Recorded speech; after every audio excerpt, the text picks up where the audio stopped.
Hello, everybody, and welcome to our first workforce session of the day on XDay. It is amazing to be here with you today. Thank you so much for joining us. The title of our session is Making Everyone Leaders, New Approaches to Scaling Desired Behaviors Through an Organization. I have the most incredible pleasure of having what I now will just call a dear friend of mine, because Al, I think that's the best way to describe you, here with me. I had asked Al to give me an introduction to read, and I will do that in a second because if he didn't, I would have probably talked about Al for like a half hour alone because he's just been such an incredible friend, mentor, somebody so influential in my life. And so when I was thinking about who could share this space with me today, as we, are joined by all of you and have this discussion, I couldn't have thought of a better person. So let me read his intro and then I'll turn it over to him because again, if not, we'll be here and I'll be talking about Al Mhm. all day. So Al is the CEO and founder of PAFAO, and PAFAO is People Analytics and Future Work Organization. He's been working in this area over the last 20 plus years. So just imagine the brilliance we're about to hear from him. Al is all about people data for good, and he's going to tell us a lot more about that. But that's, I would say, a few years ago when Al and I first met, that's really something that stuck with me because especially as we were thinking about so much more data, so much more insights that were becoming available about people, and how do we use that in the absolute best way to shape the future of work.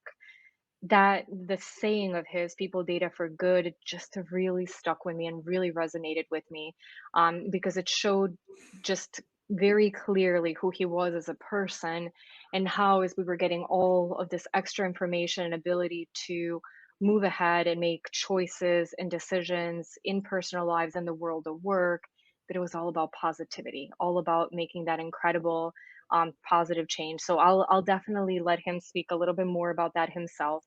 um, Al also in his career was one of the few people who created a people analytics capability at Fortune 500 company Gap Inc. And he has served as a leader in the area of HR technology and services companies.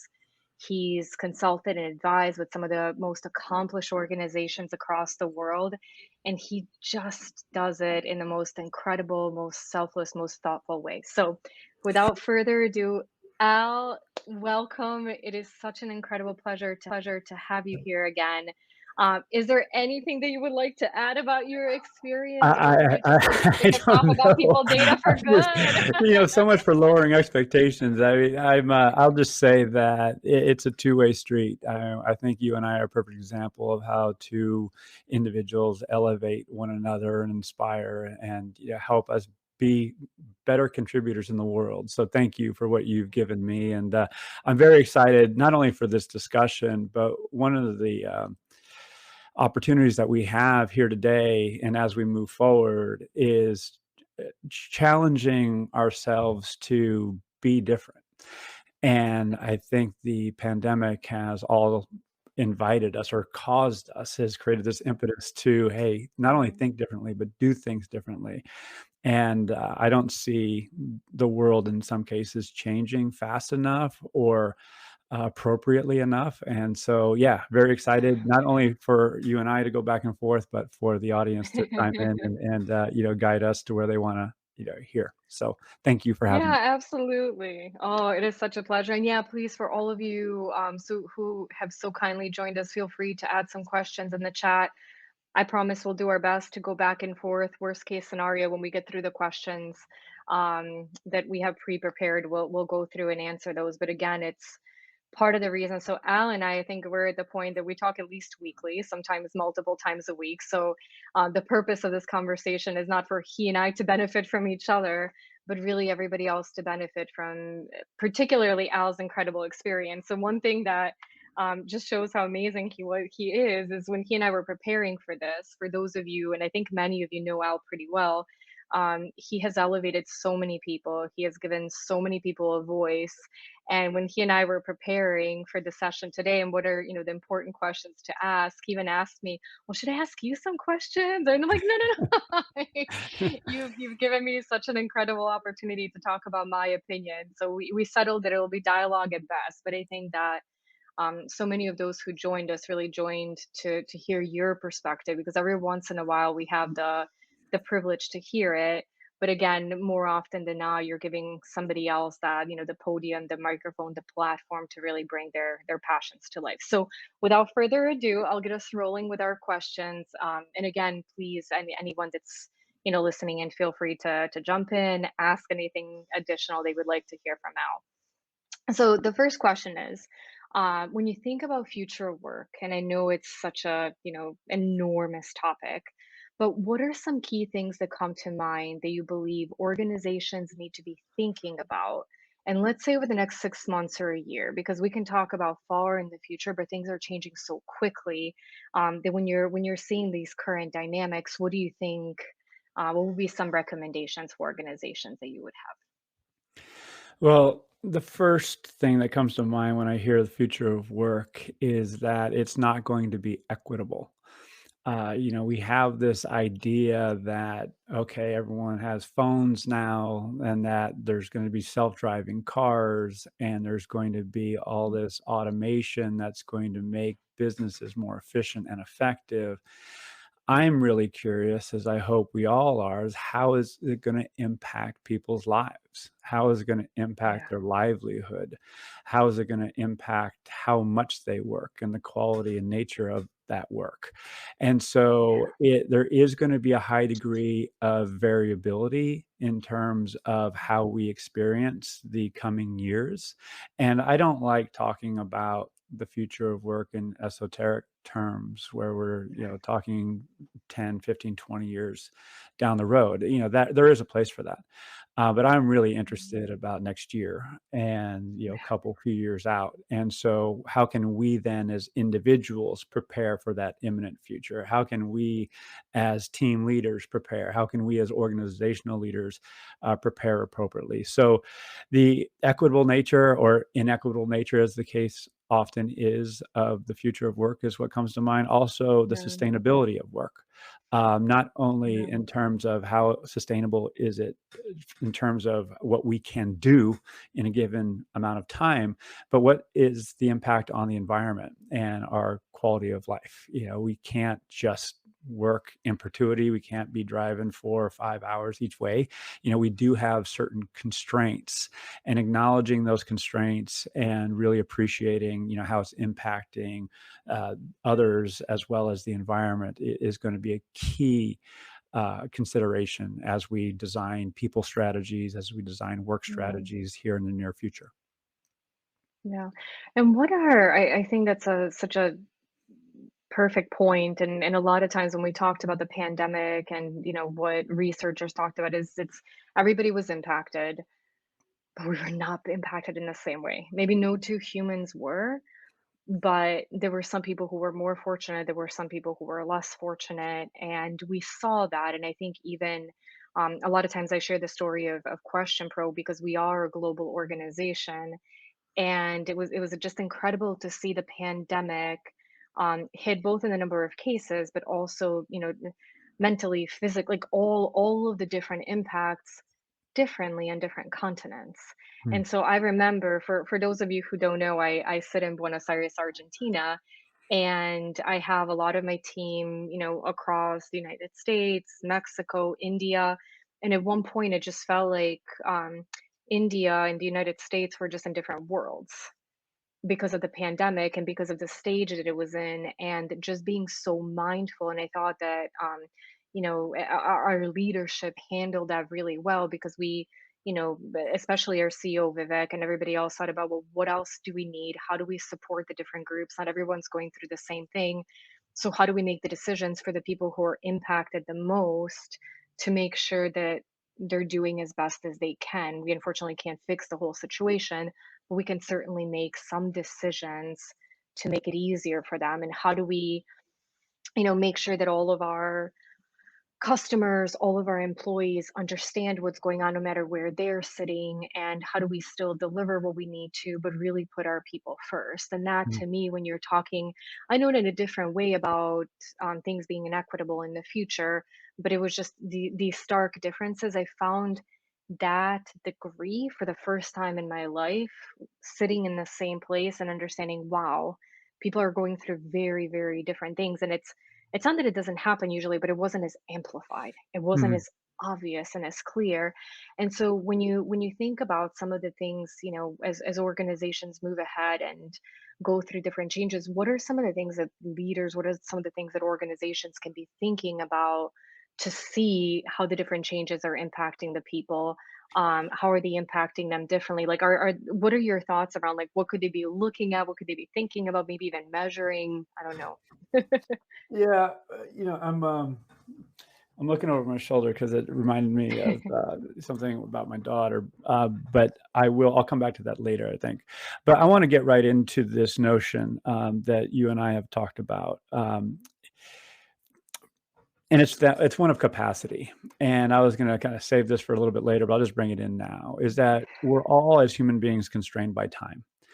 And we have in the United States have, I've long said that I grew up in the suck it up generation. You're lucky to have a job. That's the way it is. And for high value talent, high potentials, you throw a bunch of work at them. Hey, they'll figure it out. They'll prioritize and just, go. And what has that done? That has caused people to suffer in terms of their physical health, their relationships. They haven't been able to contribute in the way that they feel is appropriate given the ask. Therefore, they have anxiety and depression and all these bad things. And this is just not me talking. I got books behind me. Jeffrey Pfeffer, Dying for a Paycheck. Rob Cross just came out with Collaboration Overload. Had it right, here, which is a fantastic book. It's even better than I thought. I interviewed Rob a month ago or so. And so anyway, there's data all over that suggests that we are just overwhelmed, underappreciated. And so as a leader, if you realize that, what do you then do? What's the appropriate response? Well, let's find out what's going on for people. Let's learn. Let's ask them questions. Let's dialogue. Let's synthesize that information and take appropriate action. And so that takes courage. That takes doing things differently. I celebrate, and I forget the gentleman's name, and I apologize because I didn't write it down earlier, but he talked about contextual business. And the 3 Ds, don't know, depends, and different. And just focusing on that first one. It's like, we don't know what's going on. Therefore, how then do we learn? So what I've long shared is, and I still stand by this, is the number one leadership attribute in my view is the willingness and capacity to learn, and in turn take Mhm. action on that learning. So it's not just, fixed mindset. Hey, I've been doing this for 30 years. Therefore we do this. Hey, just suck it up. That's the way it is. No, it's like, hey, stay in compassionate curiosity, find out what's going on for people. Hey, do you have kids at home? Do you have elder care? And not treating everyone the same. We have to individualize our understanding of what's happening and then accommodate those individual uniquenesses. And this is the final thing I'll say on this point, is if you look at a lot of high potentials, they have sacrificed their family. They've sacrificed their health to contribute on behalf of the organization. And many organizational leaders have said, well, you know what? That's just the way it is. That's what it takes. And that is Yeah. an ethical question. That is a moral problem. And as leaders that evolve over time, and we have high value talent that's young, they're going to call bullshit on that. And they already are. And that's taking the form of the great resignation. That's taking the form of more mobility organization to organization. So I have hoped that, there would just be evolved leaders that will wave a wand, see the facts, and change. And unfortunately, that's not happening. It's not even happening at a pace that I would have hoped post COVID, and we're not through COVID, of course, but even in the wake of COVID. So it's now, in my view, going to be a generational change of leaders. And part of my mission, and I know it's part of your mission too, is to educate these next gen leaders. So when they do in fact get enrolled, that they have the courage, fortitude, and educational knowledge to say, no, we have to do it in a better way, not only for the individuals, but for the performance of the organization. There's actually data that shows that if you take care of your people, they will. So it's just so short-sighted that we are still compromising worker health, people's health, Yeah. for the benefit of shareholders, that it saddens me, but it's part of why I get up in the morning. So hopefully that answers your question a bit.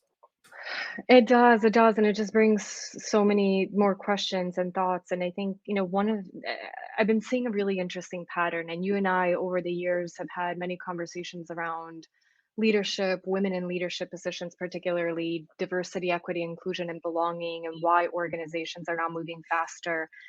All of these really big, tough issues that, women in the workplace, we took a step back over the last year. Um, DIB, like, I mean, I don't know, but definitely not have advanced nearly as significantly as I think any of us in this field would have wanted to. Yeah. And one thing that's really scary for me, and why I think it's so important for as many people to be having this conversation as you and I are, but not only be having it and doing something about it, is that I think I mentioned to you recently in Q1, we asked around 1,000 US workers a question: do you feel like your organization listens to you with empathy? And 49% people said absolutely. And I thought, oh, that's fabulous. And that's absolutely. That wasn't absolutely in somewhat, it was absolutely. And I was so pleasantly surprised. And then we just asked it a couple weeks ago: does your employer organization listen to you with empathy? And that absolutely dropped to 25. Wow. And when I saw those results, like, I even talk about it now, and it just, I show a lot of emotion on my face. So you can start to see my eyes. Um, we can't let this be happening.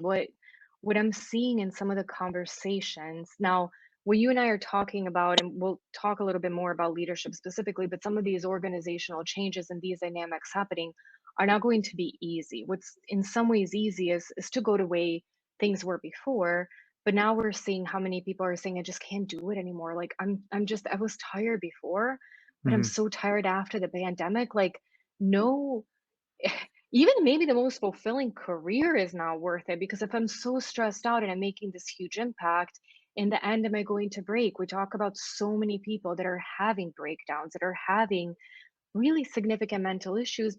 And maybe they were before, but they didn't realize it because it wasn't as acceptable to go see somebody for help. And so, my big plea, and why you and I are talking about this today, and we're going to continue to talk about it, is how can we make sure organizations stick to these difficult changes? Like, everybody today is still talking about hybrid work, remote work, or people moving. Organizations don't know what to do.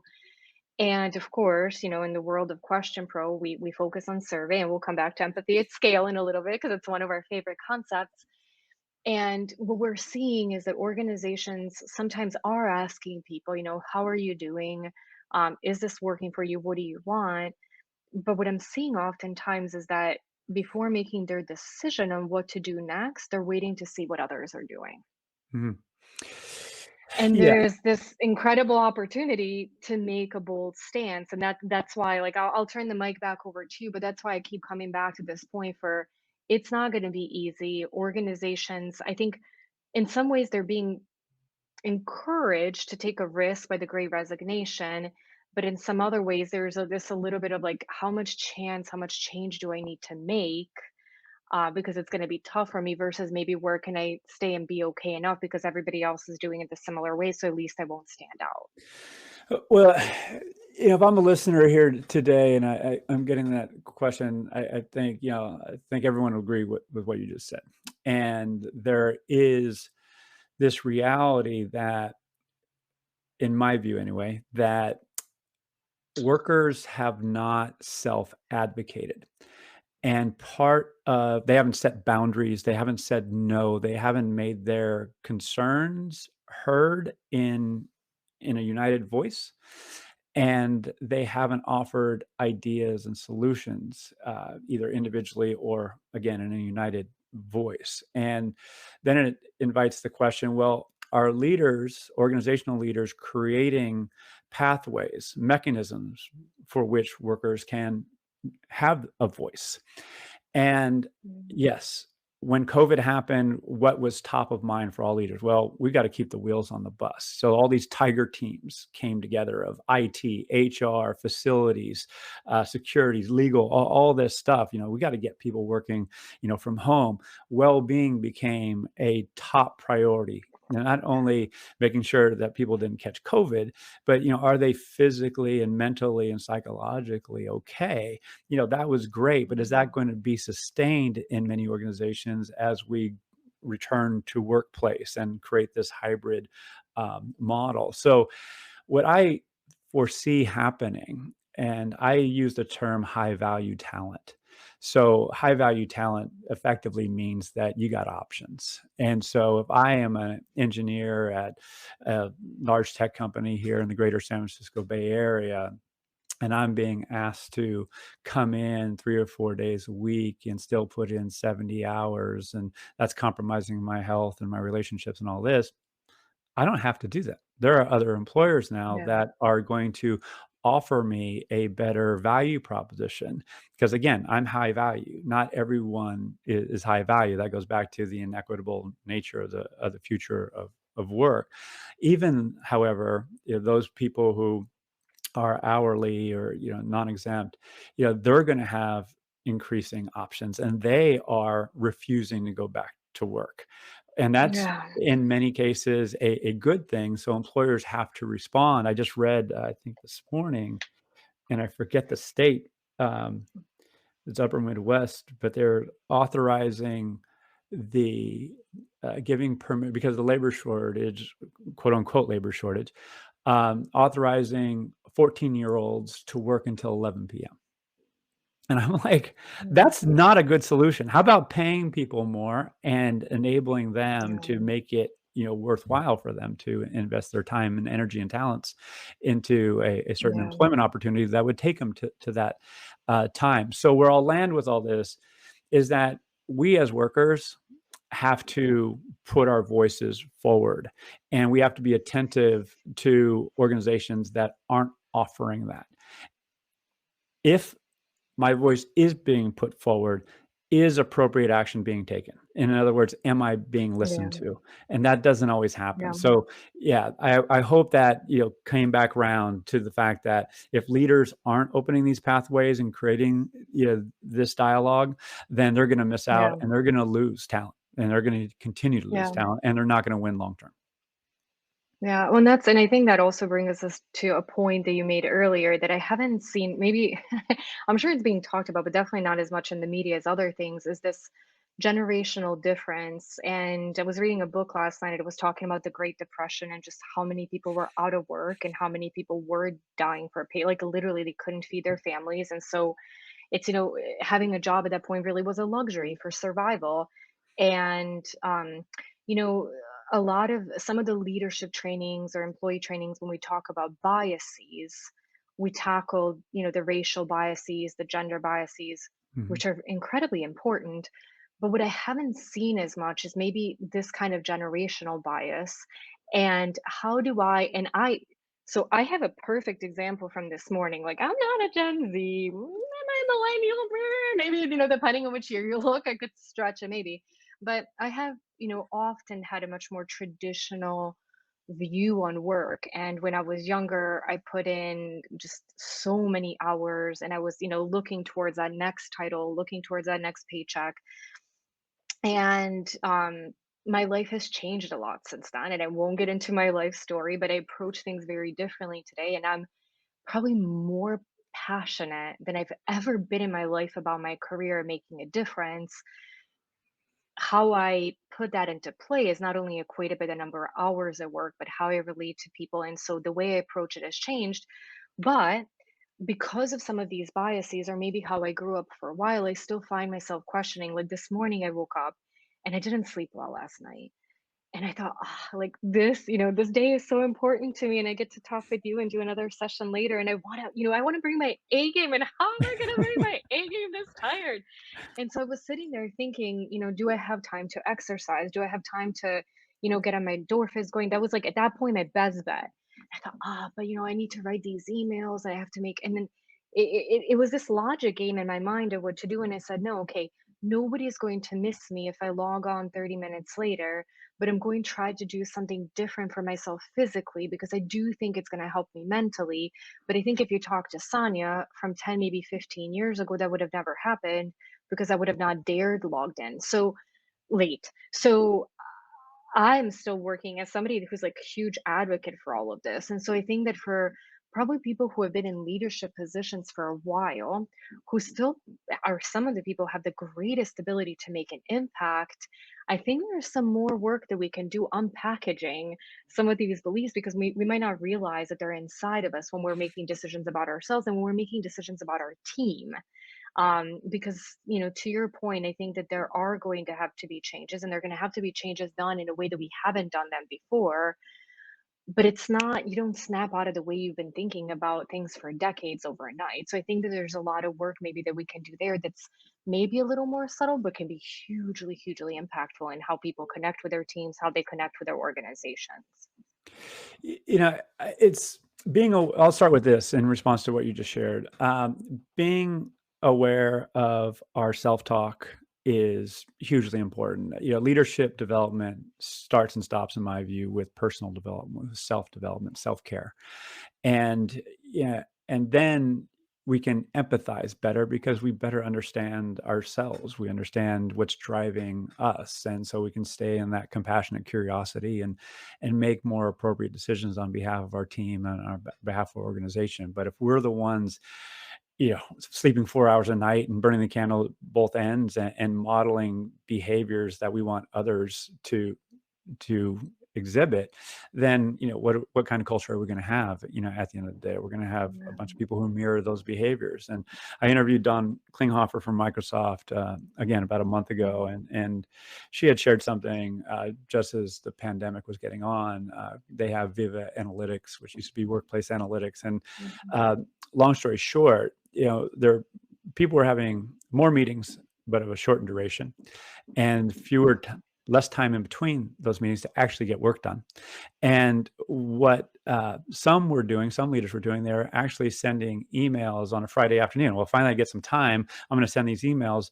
And there was little visibility into what havoc that was creating for people Friday afternoons, evening, and over the weekend.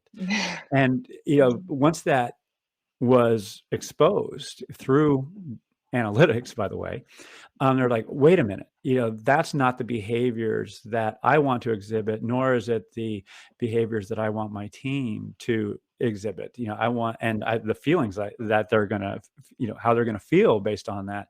So now I'm going to be aware of my self-talk. I'm going to be aware that, hey, my decisions right now are going to have repercussions to others, and I'm not going to send those emails on a Friday afternoon. To your point, I'm going to press pause. I'm going to think about it. I'm going to wait until Sunday night or Monday to send those emails, or I'm going to even be more proactive and send them earlier in the week so people do have time to respond before the weekend. So understanding how we're showing up is absolutely critically important. That's like no shit statement. At the same time, are people actually doing the work? Are they pressing pause? Are they working with a peer coach? Are they working with a therapist? Are they working with a coach? Whoever. Leadership doesn't happen because you read a book. Leadership happens because you practice intentionally. Then it invites the question, what are you practicing? And where I'll land with this too is that if you're practicing something from a few years ago, it might not be as appropriate as it is given the reality of work right now. The level of questions, the way you ask questions via a monitor, because we don't have these in-person dynamics that we used to. So we have to be open-minded to reframing, re-educating, and in some cases unlearning these kind of leadership attributes of yesteryear. And don't get me started on that because that's that book right there. Which, actually, I I'll love how read it. strategically positioned you have all the best books behind you. So it's just like, oh wait, So here's my point. why do so many incompetent No. men become leaders, and what to do about it? Thomas Chamorro Per Music is one of my heroes, and I might reference this book again before we finish. But essentially it's that we need to accurately define what great leadership looks like and ensure that we're assessing for it, that we're Yeah. developing it, and nurturing and celebrating it. So, and that's Yeah. not always the case. Yeah. Well, and and I love the conversation that you and I had recently where you were actually helping me develop and define some of those competencies. And I think, I always say not every organization has a different culture. It's not a one size fits all. There's not going to be a perfect leader. There's probably some traits that are more common again, among really good leaders than others. But if you were to think about, 2022, so let's say hopefully we don't have any, crazy uncontrollable negative changes coming our way, in the coming years. If you had to think about, just some important leader traits, and you said they've changed, and it's not necessarily, not that we have to throw all the ones that were important out the window, but in your mind, what are maybe some of the ones that have emerged, the whether it's an individual thinking, I'm a leader, I have a group of people, and maybe, I haven't received a lot of, evaluations or feedback over the last year or so.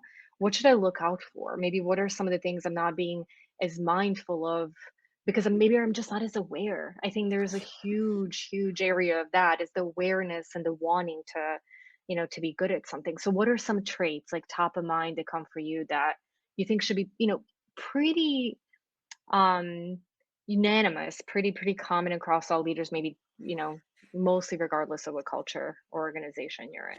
Well, I'll echo what I shared earlier in a different way. Growth mindset, Carol Dweck's book, which is right there. By the way, I'm going to be this pretentious ass who references books all the time, but I do this just because it's just not me sitting in a room. It's leveraging research by people who are a Yeah. lot smarter than me. But growth mindset is opposite of fixed mindset. It's just this insatiable curiosity and willingness to learn, and in turn take appropriate action on that learning, like I shared before. But I'll actually go a step further on that, and it's really courage. And Yeah. courage takes clarity of purpose and clarity of values. And let me explain what I mean by that. And this is what I'm looking for, because anyone can sit in a room, get in front of a camera and talk about empathy and EQ and resilience and well-being and all this stuff. Right? I want to see leaders resource people in different ways. I want to see leaders make sure that people don't have too much work that's unfair, that again compromises their health and well-being. I want to make sure that they're telling their shareholders that no, you know what, our profits are down because we're actually hiring more people because we need to make sure that there's elasticity in this organization. I want to make sure that they are providing policies around family care and health care that echo what they say. And this talks about the B Corp movement and making sure that we have livable wages. And so that's what I'm looking for, and that is a big ask in the United States of America in 2021. I hate saying that, because I would have hoped as a 53-year-old Yeah. man that we had evolved to a place where, hey, this is a norm in our country, that we're certainly wealthy enough in aggregate. Corporations by and large are making more money than they ever did, yet employees are haven't in many Yeah. cases receive more money or better working conditions.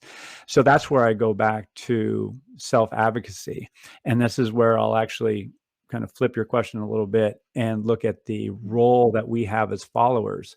Another book behind me, Barbara Kellerman from Harvard, The End of Leadership, and she actually talks about the role of followership, which is really us as individuals being leaders of ourselves. And again, setting Yeah. boundaries and learning to say no and demanding what we want.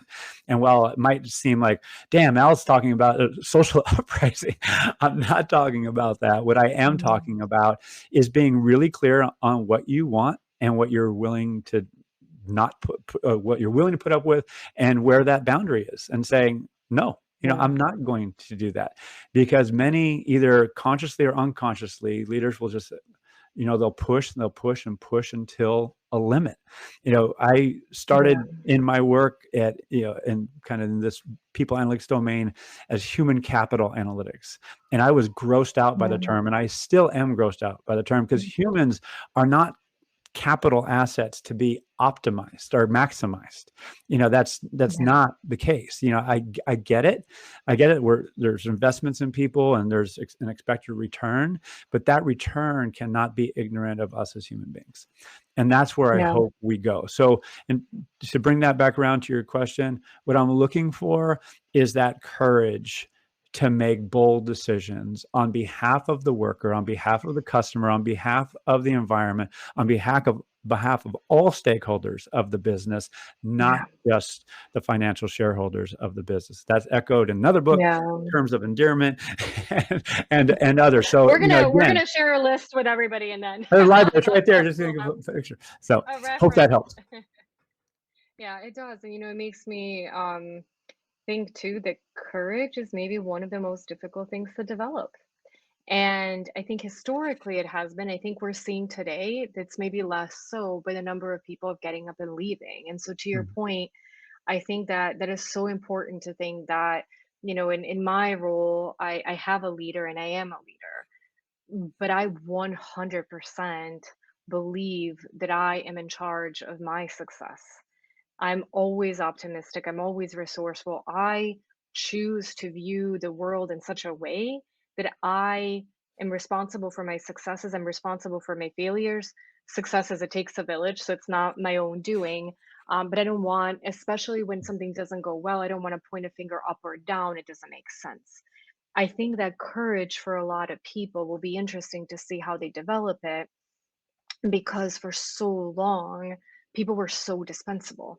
And if you go against a grain of something that's going on in an organization, in a blink of an eye, you'll be gone. And I've seen it. And actually, even with what's going on today, I hate to say, like, I see it, that somebody takes a really bold stance and it's like, okay, well, we're just no longer going to need you because you don't align with the organization or with our path. And I think in some ways, something else you and I've talked about is, how do you change organizations?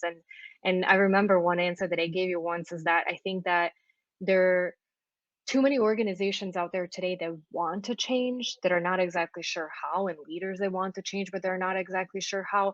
I want to work with them. Today, I'm not really focused on those that don't get it, making sure they understand the value. But when a leader sees something, but they've never had to stand up, they maybe never had to say something that I wouldn't say is unpopular, because it might not be unpopular, it just wasn't done in the organization yet.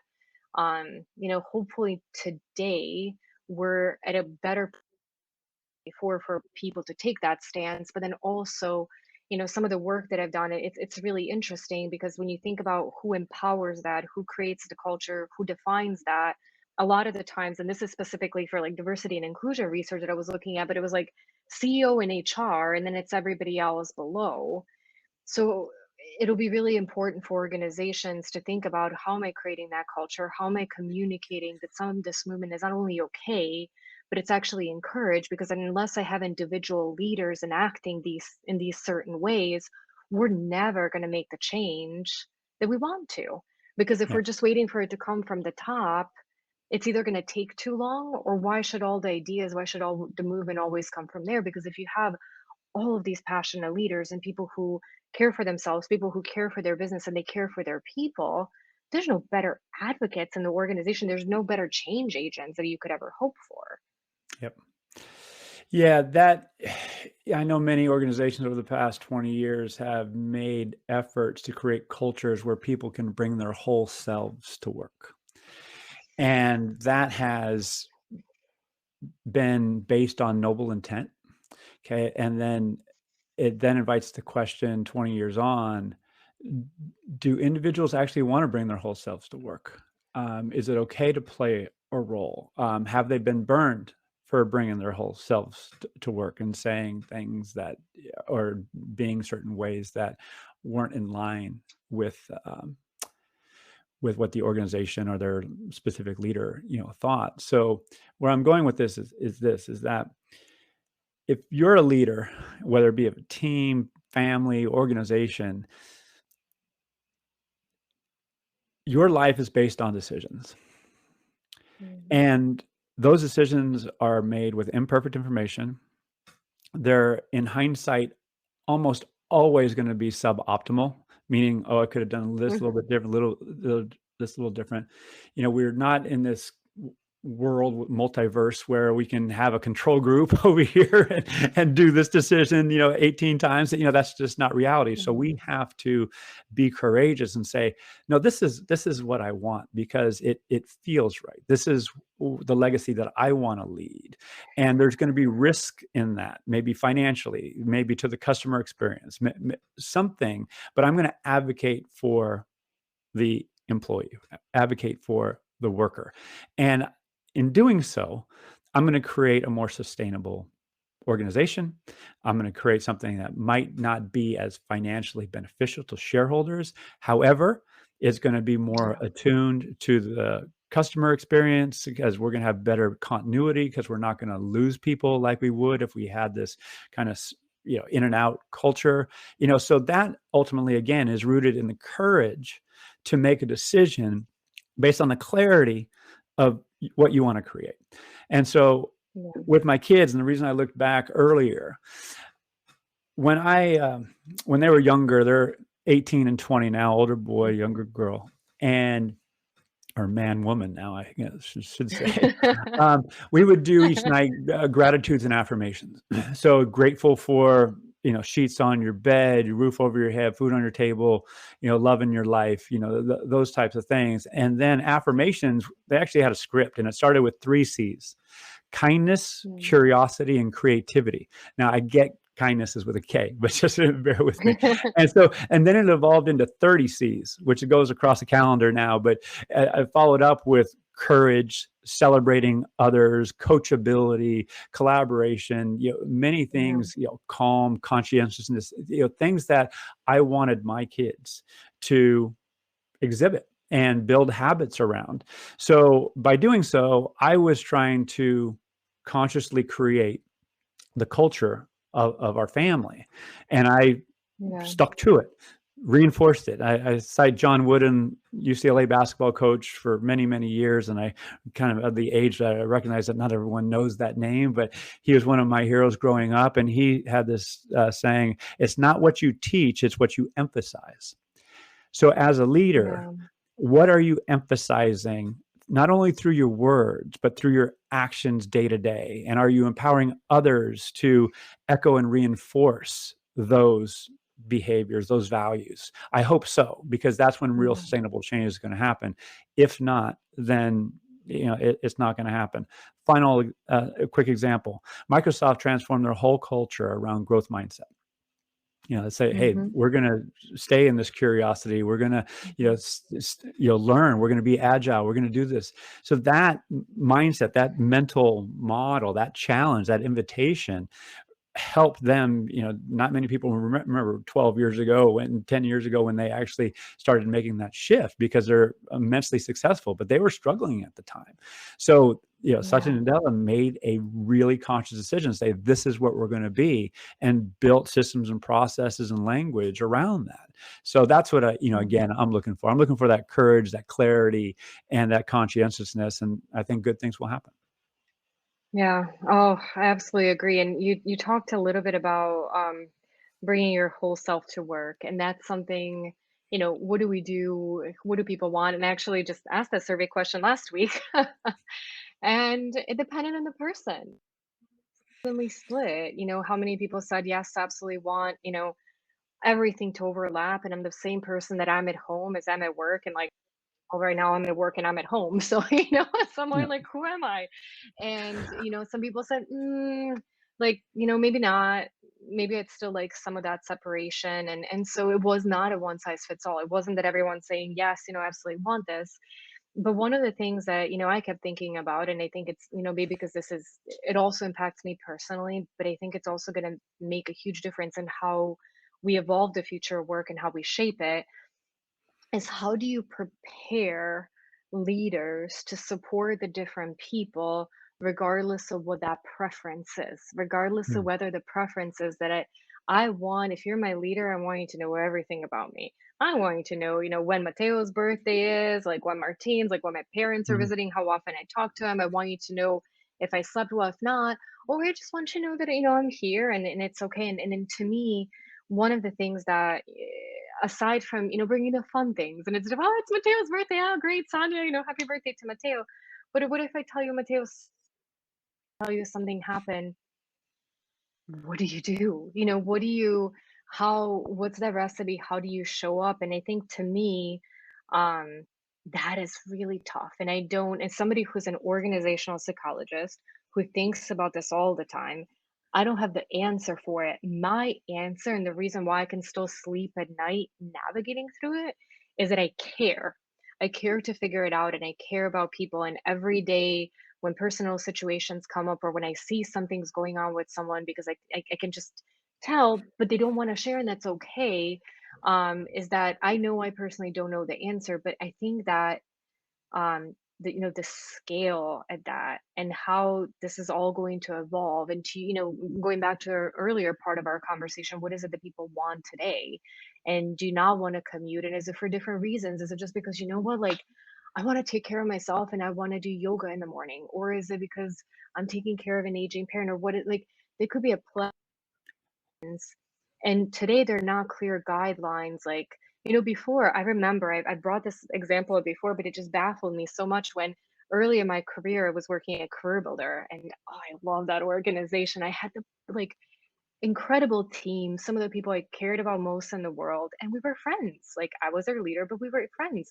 And I remember having HR training one day, and somebody said, when your team member requests a day off, you cannot legally ask them why. I was like, but it's so weird. Like, I want to know, are they taking a cool vacation? Like, but then they're like, no, but it's none of your business. So you have like, oh, that's, it's so odd. And I think there's a lot of, things have changed around that. But when we talk about leadership, when we talk about courage, when we talk about capacity, and I think it's interesting because I think it's time capacity to get things done, but then it's also emotional capacity Oh, for 100%. how do you sometimes handle a lot of the things that are not going on in your own life, but people around you that you care about.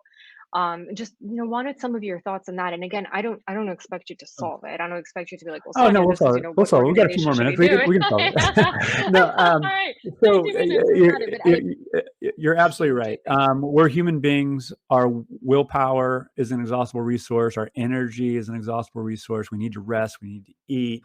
We get our energy through food, and we get through energy through connection, a variety of means. And we need time to do those things. So what you talking about, whole self to work and liking people and connecting rather, people at work. After the basics, in my view, you've heard me say this, after the basics, in my view, we as human beings want to be seen, we want to be heard, and we want to be empowered. We don't want to be invisible. We don't want to be ignored. And oftentimes we don't want to be told what to do. We want to be offered Mhm. ideas. So what I suggest to team leaders and those in relationship at work and otherwise is implement OQIs: observations, questions, and ideas. So this is what I observe. Stay in that compassionate curiosity, ask questions, then offer ideas. Then the recipient has a choice on whether or not to take those ideas. That's much different than being prescriptive and telling people what to do, or walking into a room, or being on a call and listening to a bunch of ideas. All right, thank you very much. This is what we're going to do. And it's like, no one knows if you came into the room thinking that that's what you're going to do in the first place. Everyone, wasted their damn time. So, I would love to, hey, tell me more about that. If I heard you correctly, is this what I'm hearing? So if we did this, how do you feel about that? So again, that's an empowering, evolved dialogue. Are we educated and experienced in having those types of conversations? When do we learn it? Do we learn it in our family? Do we learn it in our educational experience? It's oftentimes up to the employer to teach people how to have these conversations. And therein lies a great opportunity. You can actually assess for this stuff or these attributes rather, in the recruiting and selection process. So that's where, not only at an individual level, but at scale, I would hope leaders are saying, Yeah. hey, this is what I observe. Stay in compassionate Yeah. curiosity at scale in mass and saying, hey, what's going on here? Do I understand this correctly? And that, hey, if we put in this policy or, this, return to work, policy, is that going to be helpful? Final Yeah. point. These blanket policies don't honor the individuals. And so I think there has to be more guidelines than Yeah. rules. And that would Yeah. then allow the decision making to be pushed down into the organization to the group or individual that's most Yeah. important to see what's needed. Like if a team needs Yeah. together, they're creating a product, they need to be together 4 days a week. Hey, so be it. If someone is a learning professional, is there a reason for them to be there, 4 days a week when in fact, they're coordinating? Probably not. So, and Yeah. meanwhile, that individual might have 2 kids at home or an elder parent being taken care of. Does that mean they're not, Mhm. high value talent or not a high performer? No, it doesn't. It means that they Yeah. have certain needs at this stage of life that need to be appreciated. And to think that someone might be criticized, degraded, even let go because they're taking care of kids or our parents, my self-talk around that starts with an F and the second word's you. It's like that's not Mhm. okay. So Yeah. but again, that goes back to clarity of purpose and values and the courage to stand up for that person. And if there's gaps, then invest in filling those gaps through contractors, maybe hiring another person. But that talk has often been blasphemy, for Yeah. managers and HR and others. But that's where we're going in many more evolved organizations. And that's where I'm working to make that the norm. Yeah. Oh, I love that. And I don't know why I got this visual in my head. I don't know if it describes it maybe accurately, but like in some ways, like you see some of those cartoons and they're gray or black and white, and then all of a sudden it becomes infused in color with color. And I feel like a little bit of that is maybe, what's happening in organizations is that all of a sudden you were a person Mm, brought in to fill a job description. mm, And you were that job description and you were, that cog in the wheel or whatever. And all of a sudden, there's so much more beauty. There's so much more complexity. But love there's it. so much more beauty. In a way, there's so much more fulfillment. There's so, like, and when you were talking about the different training and how an organization can prepare somebody to better connect with their people, to be better, more empathetic, I thought in this, whole work life blend for those of us, who want us, or maybe even those who don't, but the skills that you're going to gain in an organization that's a proponent of that are going to have such an incredible positive impact on the rest of your life. Because think about if you're receiving training, if you're receiving awareness, knowledge, and tools on how to better relate with your employees, it's not much different than your spouse. Hmm. It's not much different than your child, your partner, your parents. Like it's a way to think about things. It's a way to understand someone if they said or did something that maybe you don't fully agree with, but to take a step back and think about their perspective, or if you don't understand what their need is because maybe you fought through something yourself and you didn't ask for help, but they are, why that's happening. And so I think that in some ways organizations that step up to do it effectively for their business, for their culture, for their people are actually going to have like a much wider positive impact in the society as a whole. It's I Hmm. think it's just going to be this incredibly positive domino effect. And it might not be easy to put in or measure the effectiveness. Maybe it's not black and white. I think there's certainly ways to do it and to start tomorrow as we evolve it and make it better and improve it. But I love the thought of that. I love the thought of because I do think that as much as maybe we want to share about ourselves, at work or we want to share our work at home, you don't turn off. And so the more Yeah. you can get the benefits, I think it's just incredible. It's absolutely true, and particularly in or industries like healthcare and tech, where they're the talent, the high value talent, they have options, and in many Yeah. cases, there's undersupply of talent. So if we're not treating people well and improving in that regard in the years ahead, just the organizations are going to lose. And in the case of healthcare, there's going to be a societal cost And there already is, because the working conditions in many healthcare providers, relative to compensation and other factors, is not what it needs to be. And so that Right. industry is getting disrupted, and it's a humanitarian concern. It's a Yeah. societal cost that we're feeling right now, and it scares me. So the impetus to change is there, but again, there's this knowing doing gap that I think is going to take a generational shift, and I just want to accelerate that shift as much as possible. We need to get to a better place. Mm.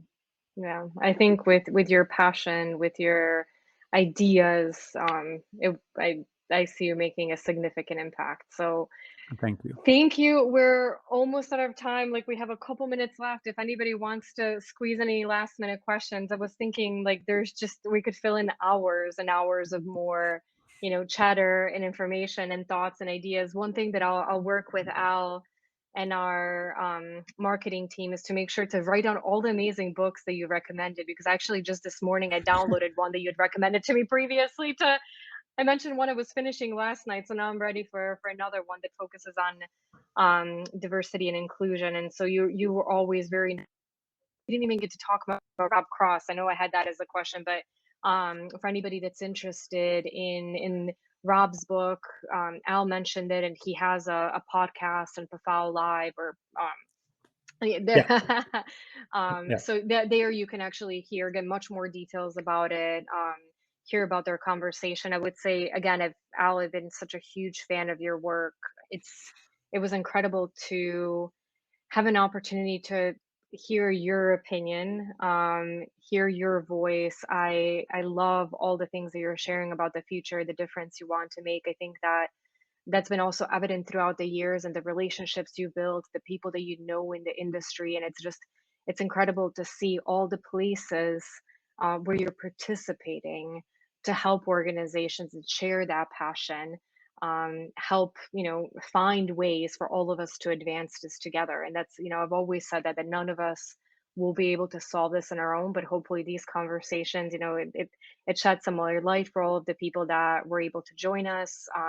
Anyone that wants to, Al and I are working on lots of different projects together. We have many different plans.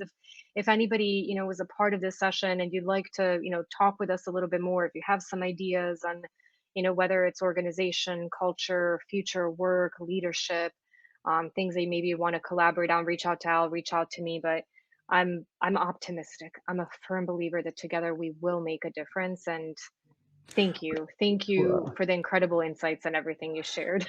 hey, thank you again. It's a two-way street, and celebrate what you do personally and there at QuestionPro. So keep up the outstanding work. Really appreciated the discussion today and the platform. So you keep being your awesome self, and we'll talk again soon. Yeah.